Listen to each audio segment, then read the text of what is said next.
যখন বাসত নয়ন জলে কাঁদ কইরা বইসা দিতাম গালে ঘরে আইসা পাশে বইসা জড়াইতো এ বুকে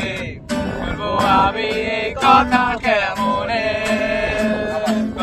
চাঁদের মতো মুখটি যখন বাসত নয়ন জলে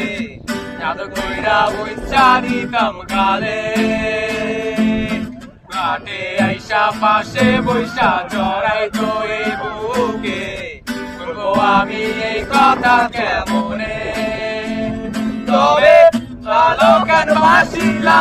স্বপ্ন কেন দেখাইলা